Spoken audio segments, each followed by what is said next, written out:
Lord, you call me the light of the world, light of the world, shine on me, let me be the light of the world. Lord, you call me the light of the world, light of the world, shine on me. 의로우신 재판장 하나님 아버지의 눈에는 자신의 자녀로 창조한 모든 인생들이 다 죄값에 대하여 사형 은도를 받은 집행유예 상태에 있습니다. 모든 사람들이 다 죄인이라는 말은 다 사형 은도를 받은 상태라는 것입니다. 하늘에 재판정이 있습니다.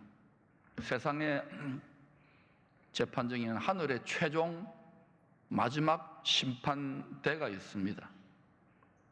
거기에서 이미 꽝꽝꽝 의로우신 재판정이 사형 선고를 다 은도했습니다. 이러한 사람들의 죽은 상태에 대해서 에베소서 2장 1절은 이렇게 고발합니다. 그는 허물과 죄로 죽었던 너희를 살리셨도다. 저와 여러분이 예수 그리스도 말씀 안으로 들어오기 전에는 허물과 죄로 죽었던 자입니다. 이걸 분명히 아셔야 됩니다. 예수를 믿음으로 우리는 다시 살아난 것입니다. 지금은 영적으로만, 영혼으로만 살아났어요. 말씀 안에, 언약 안에. 그러나 그 다음에 어떤 일이 일어나냐? 이 믿음을 끝까지 지키면 약속대로 몸의 구속, 우리 병들고 죽어가는 이 몸도 구원받게 되는 날이 옵니다. 그래서 영혼을 잘 지켜야 돼요. 믿음을 잘 지켜야 돼요. 안 그러면은 믿음이 죽거나 믿음이 변질되면 몸의 구속이 일어나지 않습니다. 부활의 몸을 못 입습니다. 그래서 믿음이 중요한 거예요. 요한계시록 20장 13, 14절은 한번 죽은 육체적으로 100년 남짓의 육신의 생명으로 죽은 모든 사람들이 하늘에 의로우신 재판장 앞에서 각자가 이 세상을 살면서 자기 자신이 믿고, 다 믿음이 다르잖아요. 또 예수를 믿는다고 하면서도 믿음이 다 달라요. 예수 믿는다 그러고 세상을 더 믿는 사람도 있습니다. 각자 자기가 믿고 행한 바대로 심판을 받고 2번 죽는다고 밝히 계시하고 있습니다. 그래서 하나님의 계시입니다. 같이 읽어보실까요? 시작. 바다가 그 가운데서 죽은 자들을 내주고 또 사망과 음부도 그 가운데서 죽은 자들을 내주매 각 사람이 자기의 행위대로 심판을 받고 사망과 음부도 불못에 던져지니 이것은 둘째 사망 곧 불못이라. 이 하나님의 심판대, 그리스도의 심판대 앞에는 예수 믿는 우리도 나아갑니다. 재판받으러. 그때 그 심판대가, 그 재판정이 심판대가 되면 우리는 큰일 납니다. 은혜의 보좌가 돼야 되지, 은혜의 자리가 돼야 되지. 심판을 받는 심판의 보좌가 되면 우리는 둘째 사망의 저주를 피할 수 없습니다.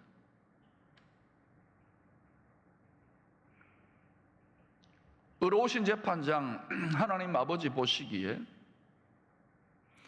아무리 사람이 착하게 살고 미꾸라지를 많이 사서 강물에 던져주고 자선 사업을 많이 하고 선행과 공덕을 많이 쌓아도 하나님 보시기에는, 하나님의 공의로운 기준에 보시기에는, 율법의 기준에 보시기에는 모든 사람들이 다 죄인입니다. 그러므로 그 마지막 심판대 앞에서 살아남을 자가 없어요. 자식들인데. 그래서 하나님이 너무 가슴이 아프잖아요. 죽어가는, 사형 선고 받은 줄도 모르고 집행유예 사태로 살아가는 죄인된 자기 자식들을 보고 아버지는 심장이 깨져버렸어요. broken heart. 그래서 국선 변호사를 임명합니다. 바로 자기의 독생자 예수 그리스도를 그 재판장 앞에 세웁니다. 그리고 법 대결을 합니다. 그런데 옆에서 검사, 고발자 역할을 하는 사탄이 죄 지었잖아요 하니까 하나님 아버지가 어떻게 사면을 하느냐? 저 변호사, 내 독생자 변호사가 대신 죄값을 앞으로 치를 거니까, 피 흘려 치를 거니까 용서해 주자. 하나님의 이 약속을 믿는 자들이 둘째 사망의 저주의 심판을 피하게 됩니다. 바로 그 천국에 하나님의 크신 사랑과 자비로 세워진 변호사가 예수 그리스도입니다. 이 천국 변호사를 믿고 신뢰하고 그 말에 순종하지 않는 자들은 아무리 착하게 의롭게 선하게 살았다 하더라도 둘째 사망의 심판을 피할 수 없습니다. 이게 하나님의 법칙입니다. 그렇게 되는지 안 되는지 나중 심판대 앞에 서보십시다. 이 둘째 사망, second death이라는 것은 이 세상의 집행유예 기간 동안 사형 선고를 받고 우리가 살아가는데, 이 집행유예 기간 동안 죄 문제를 해결하지 못한 영혼들이 떨어질 불못, 불타는 연못이라는 거예요. 그 사탄의 세력들과 함께 그 연못은, 그 감옥은 사탄의 세력들, 귀신들이 고통받도록 하나님이 예비한 형벌의 장소인데, 거기에 이 세상과 짝하여 사탄의 영적인 죄의 충동질에 속아 넘어간 사람들은 누구든지 끌려 들어갈 수밖에 없는, 영원히 형벌받는 상태가 둘째 사망입니다. 우리는 흔히 지옥이라고 그러죠. 영원한 감옥입니다. 죽을래야 죽을 수도 없습니다.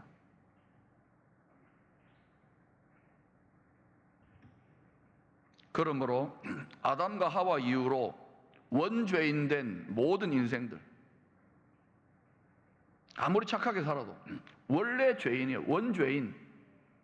조상이 죄의 피를 가졌기 때문에 그게 DNA에 흐릅니다. 우리 몸에, 우리 영혼에 흐릅니다. 아담과 하와 이후로 원죄인 된 모든 인생들이 이 죄가 가득한 세상을 살면서 반드시 피해야 될 죽음이 있는데, 그것은 한 번 죽는 육신의 죽음이 아닙니다. 육신의 죽음만이 아닙니다. 이건 어차피 죽는다고 우리가 상식으로 받아들이고 있잖아요. 그러나 성도들이 가져야 될 성경적 진리적 상식이 뭐냐? 사람은 두 번 죽게 되어 있습니다. 이 둘째 사망, 영원한 죽음을, 사실 죽는 게 아니죠. 형벌을 위하여 부활되어 죽을 수도 없는, 죽음보다 더 못한 둘째 사망의 저주를 반드시 피해야 됩니다. 그래서 예수 믿는 것입니다. 그래서 믿음 지키는 것입니다. 죽기까지 믿음 지켜야 돼요. 그러나 보세요. 많은 사람들이 눈에 보이고 귀에 들리고, 이번 연휴 때도 가을 하늘이 너무 좋습니다. 경주도 가보고 바닷가도 가보고 또 고향에 성묘도 하러 가보니까 하늘이 너무 좋아요. 세상이 잘 돌아가는 것 같지만 성경은 이 세상이 어떻게 된다고 합니까? 하나님의 말씀이 진리입니다. 세상에 말이 아무리 그럴듯하더라도 정확무고한 우리 믿는 성도들의 삶의 기준이 되고 구원에 이르는 지혜의 말씀을 끝까지 붙들고 갈 수 있기를 축원합니다. 특별히 세상 끝날에는 이 진리를 불법으로 만들 거예요. 지금은 살살 예고편이지만 진리를 사수할 수 있기를 축원합니다. 의로우신 천국 재판장이 크신 사랑으로 직접 택하여 보내신 천국의 천재 변호사, 이 변호사는 어느 정도냐? 우리를 사랑하기 때문에 자기 생명을 내어주기까지 변호해 줍니다. 예수를 믿고 그 예수의 말을 따라 순종하는 삶을 살 때 우리 모두는 둘째 사망의 심판을 피할 수 있습니다. 이게 구원입니다. 먼저는 영혼이 거듭나는 구원, 그 다음에는 몸의 구원이 반드시 하나님의 약속대로 일어날 것입니다. 로마서 5장 17절은 창세기 3장에 나타나는 온 인류의 대표 단수, 첫째 아담의 부인인 하와 한 사람을 통하여 저주가 들어왔고, 또 다른 대표 단수인 마지막 아담 예수를 통하여 구원의 축복이 들어오는 것을 더 밝히 계시하고 있습니다. 로마서 5장 17절을 같이 읽어보십시다. 시작. 한 사람의 범죄로 말미암아 사망이 그 한 사람을 통하여 왕노릇하였은즉 더욱 은혜와 의의 선물을 넘치게 받는 자들은 한 분 예수 그리스도를 통하여 생명 안에서 왕노릇하리로다.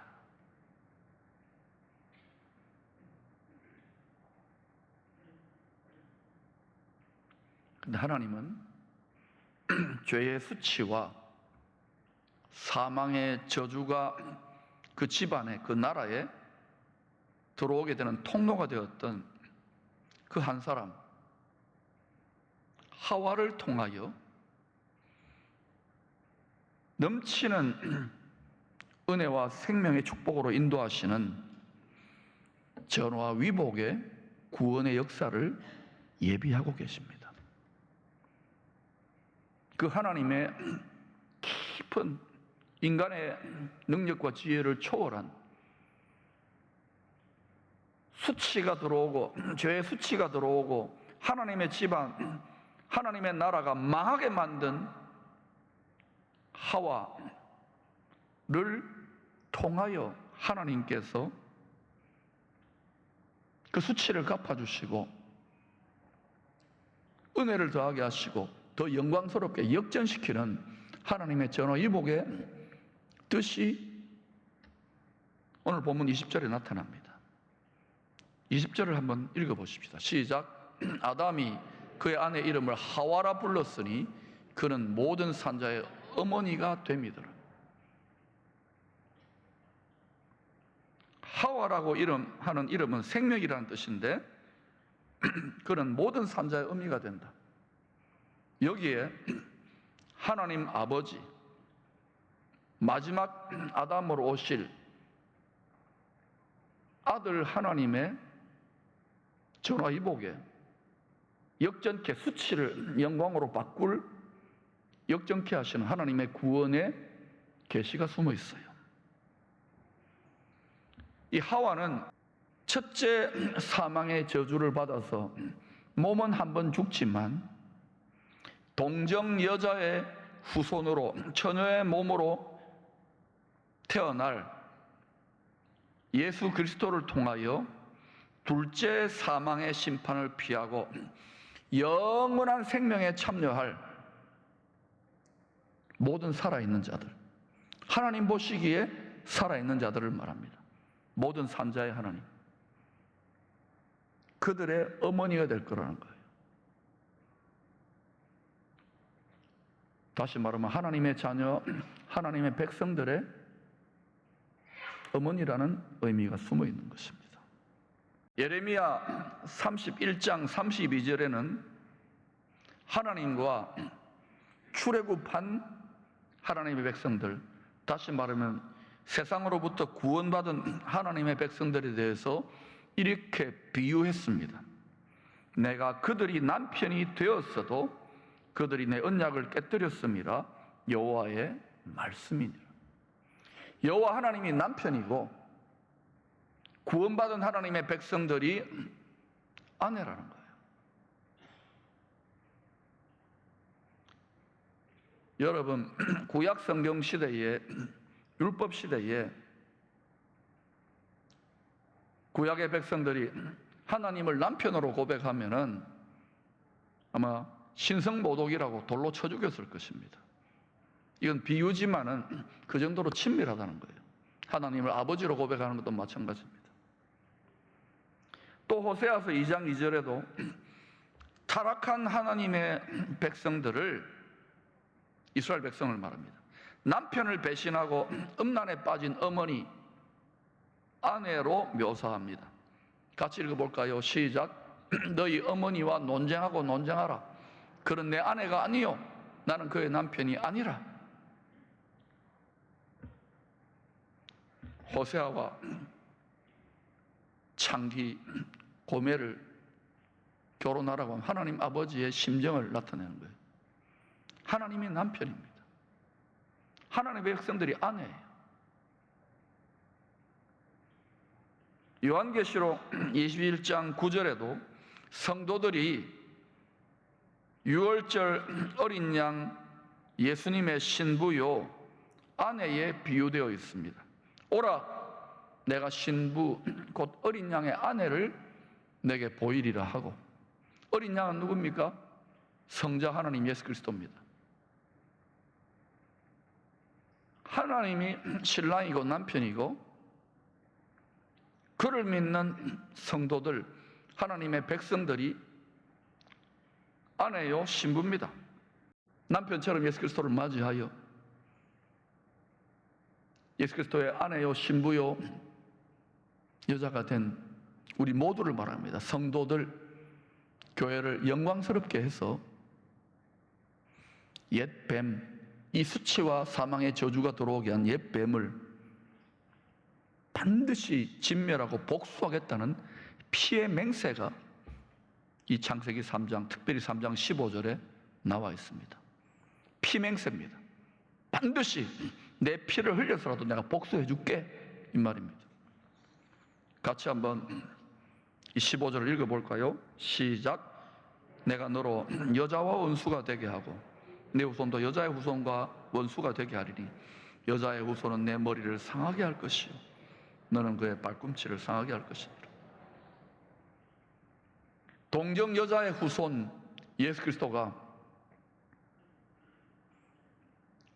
지금 저기에 내라고 하는 옛 뱀, 사탄이라고도 하고 마귀라고도 큰 용이 된 이 옛 뱀의 죄와 사망의 권세를 십자가에서 짓밟아 버린 거예요. 상하게 만든 거예요. 자기 피를 흘려서 유월절 어린 양으로, 그리고 부활하심으로 짓밟아 버려요. 죄와 사망을. 피의 맹세, 피의 복수를 하신 거예요. 그 결과로 골로새서에서는 뭐라고 합니까? 아담과 하와가 당했던 그 모든 수치와 모든 부끄러움과 모든 사망의 저주와 원한을 사단에게 더 씌워가지고 사단을 벌거벗겨 조롱시켜 무장해제해가지고 가장 높은 하늘의 구경거리로, 조롱거리로 만든 거예요. 지금 여러분, 만왕왕 주님이 이 세상에 오실 때에 점점 난리 법석이 일어날 것입니다. 두려워하지 마십시오. 온전한 신랑을 향한 사랑을 가지고 담대히 전진하십시오. 왜?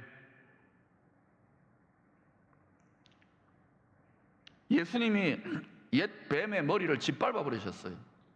지금 원수 마귀는 가장 높은 하늘에 의로우신 재판장 앞에서 불법적으로 이 세상을 죄와 사망의 권세로 불법적으로 강탈했습니다. 점거했습니다.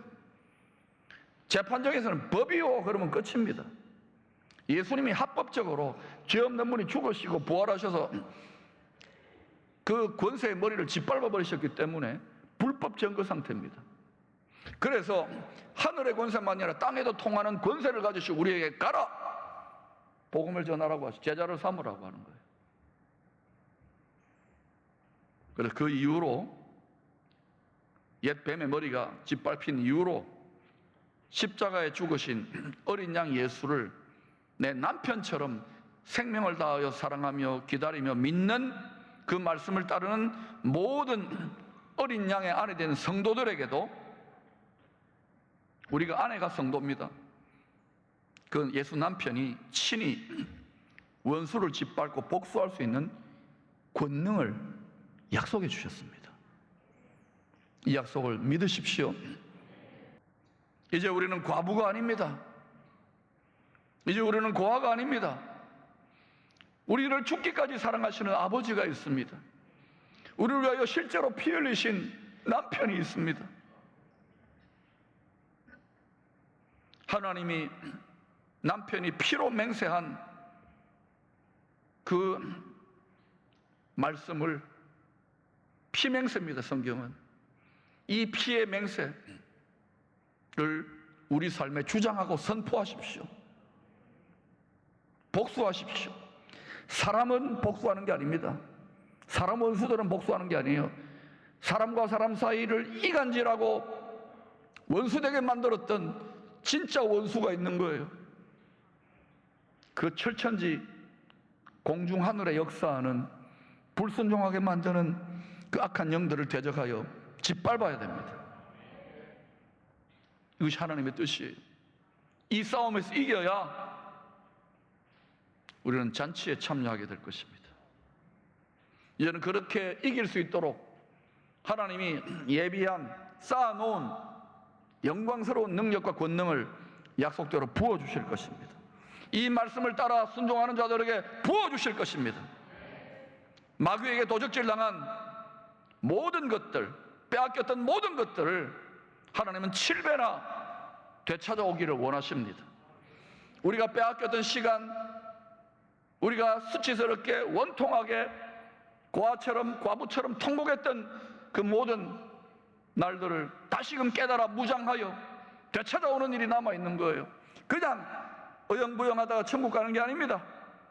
이제는 그 은혜의 수치를 가려주는 가죽옷을 넘어서서 하나님 아버지께 기뻐하는 아들로, 그리스도의 사랑받는 신부로 거룩한 행실에 순결한 웨딩드레스를 입고 악한 세력들을, 뱀과 정갈을 짓밟는 빛의 갑옷으로 무장하여 장차 도래할 우주의 가장 위대한 이벤트인 공중 하늘에서 벌어질, 구름 속에서 벌어질 어린 양의 혼인잔치 때까지 믿음을 지키며 기다리며 살아야 됩니다. 하나님을 기뻐하는 삶을 살아야 됩니다.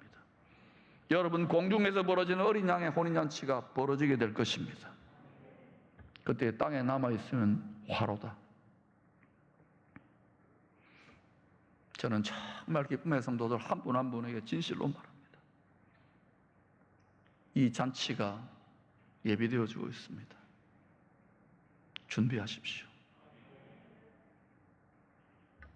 이제 이 둘째 사망의 심판을 피하는 유월절 어린 양의